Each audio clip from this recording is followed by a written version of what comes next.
जिसका सभी को इंतजार था वो घड़ी अब आ चुकी है। मात्र एक साल से कृषि जागरण द्वारा ये मेहनत की जा रही थी, देश भर से किसानों को चुन करके लाया जा रहा था कि आखिरकार कौन है वो किसान जिसकी richest farmer of India awards बन सकता है। वहीं MFI का आज तीसरा दिन है और आज रिजल्ट घोषित हो चुके हैं। हमारे साथ मौजूद हैं गुजरात राजकोट से नीतूबेन पटेल, जो कि बन चुकी हैं richest farmer of India awardee. Ma'am, कैसा लग रहा है आपको?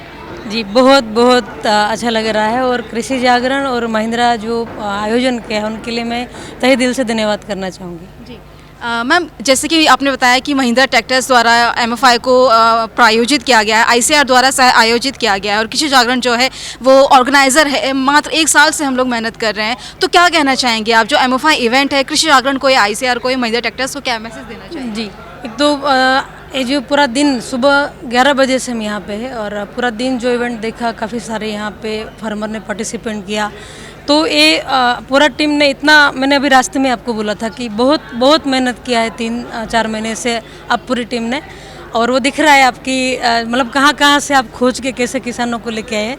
और जो महिंद्रा के लिए आपने बोला, तो जो महिंद्रा ने सपोर्ट किया जो ये पूरी इवेंट के लिए, तो वो भी बहुत अच्छा लगा। और ये ऐसे जो इवेंट्स हैं ना, उनकी वजह से कई सारे गांव के जो लोग हैं, गांव के जो फार्मर हैं, छोटे गांव से जो, जैसे हम मेट्रो सिटी में रहते हैं तो सब दिखाई देते हैं कि ये काम करते, ऐसे काम करते, पर गाँव से जो ऐसे हर राज्य में से खोज के लाना और इतनी बड़ी इवेंट करना, वो कोई छोटी बात नहीं। बहुत बहुत अच्छा लगा और मैं जितना बोलूँ उतना कम है। जी, दिल्ली के पूसा में आप richest farmer of India awardee बन गई हैं। क्या कहना चाहेंगे आप? कैसी जर्नी थी आपकी, मतलब कैसी आपकी शुरुआत थी, क्या आपकी यात्रा थी? शुरू से बताइए। जी, 22 साल से इस फील्ड में हूँ। सबसे पहले मैं नाम लेना चाहूँगी जिसके पास से मैंने खेती सीखा, दीपक भाई सचदे, जो मेरे गुरुजी। 2018 तक मैंने उनके साथ रह के सब सीखा। 2019 में उनका देहांत हुआ।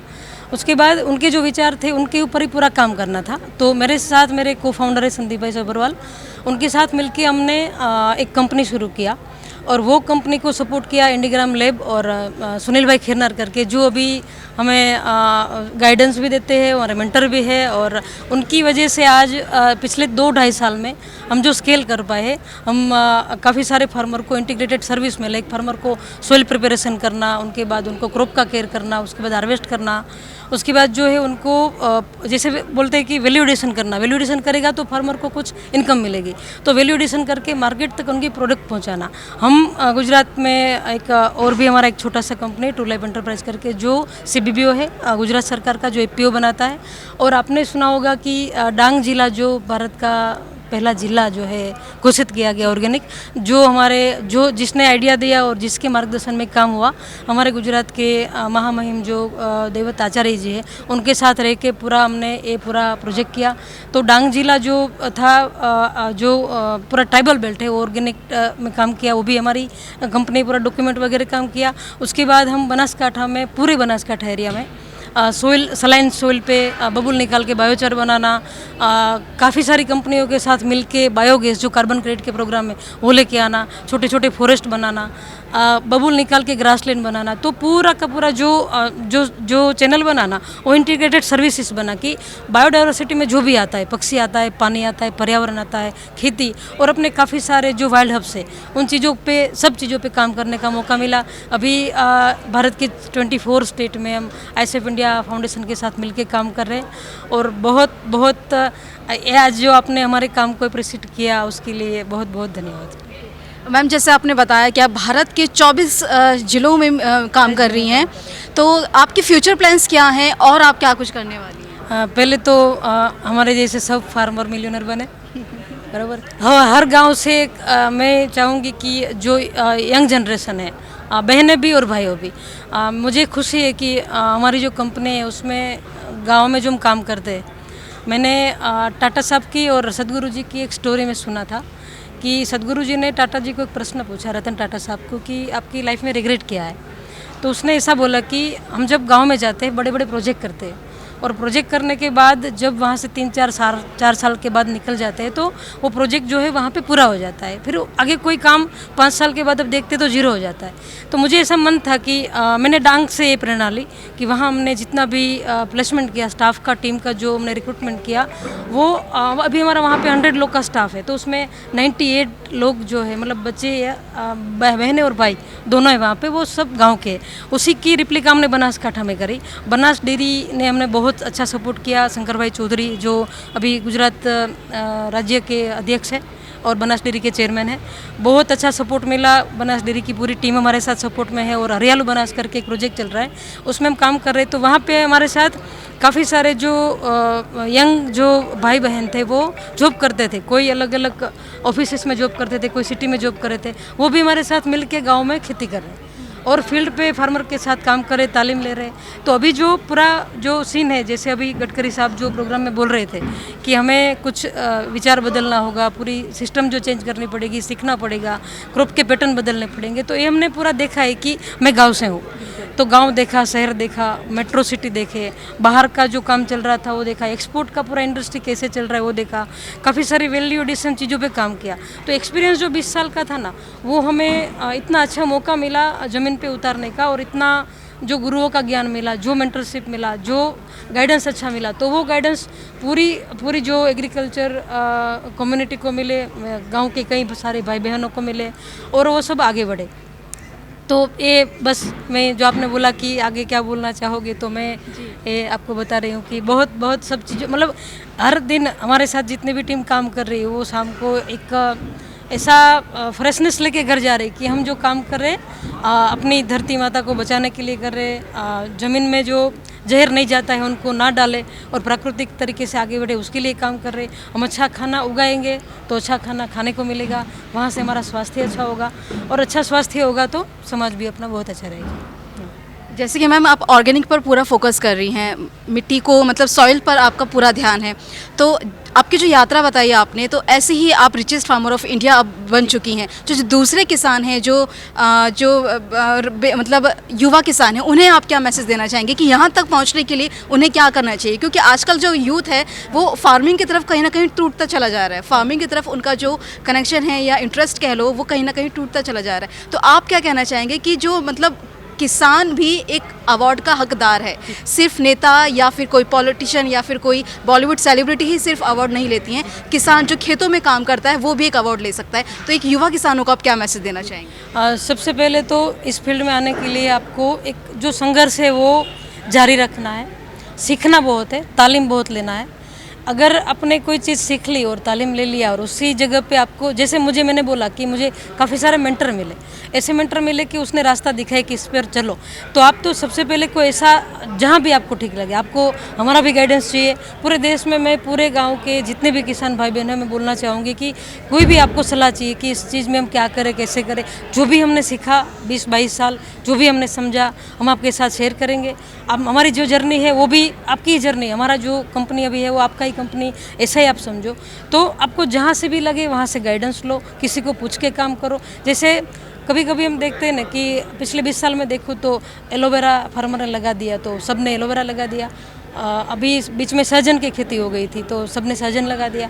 तो मार्केट में जब माल ज़्यादा आ जाता है और कंपनियां ऐसा भी करती है कि लेने नहीं आती, तो हम कहाँ पे जो कॉन्ट्रैक्ट करते हैं अलग अलग राज्यों में करते हैं, तो हमें पता नहीं होता किस कंपनी क्या काम कर रही, कैसे कर रही। तो सब चीज़ों को जानो, समझो, पहचानो, सब चीज़ों में तालीम लो, सीखो और उसके बाद जो है इम्प्लीमेंट करो। और इसी चीज़ में आपको कोई भी जगह पे हमारी ज़रूरत पड़े तो आप ज़रूर हमारा संपर्क करिए। और इस सब्जेक्ट में जो धीरज रखना वो बहुत बड़ी बात है, क्योंकि कोई भी चीज़ का शॉर्टकट नहीं, कोई भी चीज़ रातों रात नहीं होती। आज 22 साल के बाद हम बोल पाते हैं कि क्या करना चाहिए। काफ़ी सारी बाहर की कंपनियों को हम भारत में लेके आए, काफ़ी सारे अलग अलग कंसेप्ट हम भारत में लेके आए और फार्मर को दिखा पाते हैं कि ये करो। सिर्फ बोलने से कुछ नहीं होगा, सिर्फ कंसल्टेंसी से कुछ नहीं होगा, सब चीज़ों में प्रैक्टिकल काम करना पड़ेगा। प्रैक्टिकल चीज़ों पे अमलवारी करनी पड़ेगी, सब देखना पड़ेगा, समझना पड़ेगा, तब जाके ये सफलता मिलती है। और ये अकेले का काम नहीं, ये अभी एग्रीकल्चर जो सेक्टर है वो एक ग्रुप का काम है, तो सब ने साथ में मिलके काम किया तो बहुत अच्छा काम हो सकता है। अपने यहाँ वेस्ट मैनेजमेंट में इतनी अपॉर्चुनिटी है, अपने यहाँ सलाइन लैंड पे इतनी अपॉर्चुनिटी। मैं अगर गुजरात की सिर्फ बात करूँ तो 60 लाख हेक्टेयर में बबुल है, उसमें से अगर बायोचार बना के हमने जमीन पे डाला तो हरित क्रांति शायद 70 में नहीं आई थी, अब आ सकती है। और दूसरी बात बोलूँ तो 24.5 लाख हेक्टेयर ज़मीन सलाइन है, सिर्फ गुजरात की बात कर रही हूँ, और रिजेक्ट बात ही नहीं करी। तो जो डेड हो चुका है, जो वेस्ट है, जो बायोमास है, उनके ऊपर सिर्फ हमने काम किया तो भी बहुत बहुत मतलब बड़ा, इतना बड़ा सेक्टर है, इतने बड़े सेगमेंट है। और अपने भारत में सब राज्यों में, गाँव में छोटी छोटी ज़मीन है फार्मर के पास, तो क्लस्टर मिला के ही काम होगा, साथ मिल के ही काम होगा, कोऑपरेटिव से ही काम होगा। नहीं तो अकेले व्यक्ति का खेती में संभल पाना, अकेले व्यक्ति का खेती में रह के काम करना थोड़ा मुश्किल मुझे लग रहा है। तो हम सब गांव से हैं, हम जैसे पहले छोटे थे तब पढ़ाई करते थे, बोलते थे ना सब भारतीय हमारे भाई बहन हैं, वो जो बात है ना, सबको साथ मिल के करनी होगी। कहीं पे अगर हमने कम काम कर लिया, कहीं ज़्यादा कर लिया तो गिनती नहीं करनी है।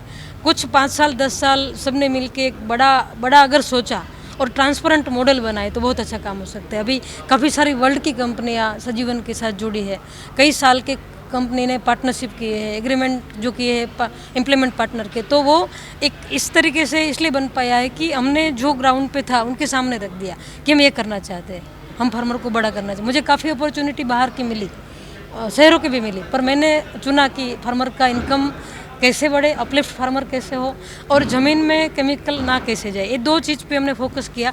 इनके आसपास अगर हम 24 अलग अलग सब्जेक्ट में काम कर रहे हैं, पर वो सब्जेक्ट सब इंटीग्रेटेड है, कोई जगह पे फार्मर जुड़ रहा है, कोई जगह पे ज़मीन जुड़ रही है, कोई जगह पे गाय है। जैसे भाई काफ़ी सारे देश में बड़ी बड़ी जगह जो पंजरापोल की है या तो सरकार की है, वहाँ पे हम फॉरेस्ट भी बना रहे हैं, तो भी एक एग्रीकल्चर का पार्ट ही है, क्योंकि बर्ड्स बढ़ेंगे तो भी खेती में बहुत सारे उपयोगी है। तो ऐसी सब चीज़ों पे जो हमने सीखा हमारे गुरुओं से वो हम कर रहे हैं। और एक जो कोई हम जो काम कर रहे हैं उसमें अपना कोई जो भी आपको ठीक लगे, एक एक्सपर्ट या तो एक मेंटर या तो एक गुरु आपके जीवन में होना चाहिए। मेरा आखिरी सवाल है मैम आपसे कि लास्ट ईयर ऐसा था कि richest farmer of India awardee जो थे 2023 में वो राजाराम त्रिपाठी जी थे। महिला के तौर पर अगर मैं देखूं, महिला सशक्तिकरण जो है, वुमेन एम्पावरमेंट, वो बढ़ता जा रहा है, तो एक महिला किसान के लिए आप क्या मैसेज देना चाहेंगे, महिलाओं के लिए क्या कहना चाहेंगे? जी पहले ऐसा था, दादाजी कायम ऐसा बोलते थे कि बीज जो है ना बहनें लगाती थी, धरती में जो बीज था वो बहनें लगाती, और भाइयों का जो काम था उनको हार्वेस्ट करने का। अभी क्या होगा, बहनों ने खेती से मुंह मोड़ लिया। आप ऐसा समझो कि प्रकृति नाराज हो गई, ऐसा समझो। तो मैं आज आपने जो प्रश्न पूछा इसकी मैं जवाब देना चाहूँगी कि अगर आप फार्म पे नहीं जाओ पर आपके फार्म का मैनेजमेंट तो कर सकते हो ना। आप पढ़े लिखे हो, आपके पास खेती है। मैं पटेल कम्युनिटी से हूँ और गांव में हूँ, तो जैसे शादी होती तो बोलते हैं कि ज़मीन आपके पास होगी तो ही हम शादी करेंगे, नहीं तो नहीं करेंगे। पर मेरी बेटी आपके खेत पे नहीं आएगी, राइट? तो वो खेत पे ना जाए कोई बात नहीं, पर वो खेत को मैनेज तो कर सकते हैं ना। कितनी सारी टेक्नोलॉजी आ गई है, कितने सारे प्रोग्राम बन रहे हैं, कितने सारे अभी हाइड्रोपोनिक ले लो या एक्वा फार्म ले लो, या कितने सारे मतलब आप किचन गार्डन ले लो, छोटे छोटे प्लांट से काम हो सकता है। कितने सारे ऐसे प्रोजेक्ट है जो एक 10 बाई 10 स्क्वायर फीट में भी खेती हो सकती है। जैसे मेरे गुरु थे दाभोलकर दादा, तो वो बोल रहे थे कि आपके पास अगर 10 फीट ज़मीन है तो भी आप फार्मर बन सकते हो। तो बहनों को खेती में आना होगा। जब बहनों के हाथ में कोई काम होगा ना, तो मैं ऐसा नहीं बोलूँगी कि भाई नहीं कर पाते, मेरा ऐसा कोई भाई और बहन में भेद नहीं है। पर बहनें जब करेगी ना काम, तो ज़्यादा जो है प्रोडक्शन भी बढ़ेगा, और जो माइक्रो मैनेजमेंट है वो बहनों के अलावा शायद कोई नहीं कर पाएगा। तो बहुत बहुत शुक्रिया मैम, एक बार फिर से आपको पूरी कृषि जागरण की टीम की ओर से बहुत बहुत शुक्रिया। बहुत अच्छा लगा। इतना सोचा नहीं था जितना आपने सम्मान दिया। Thank you so much.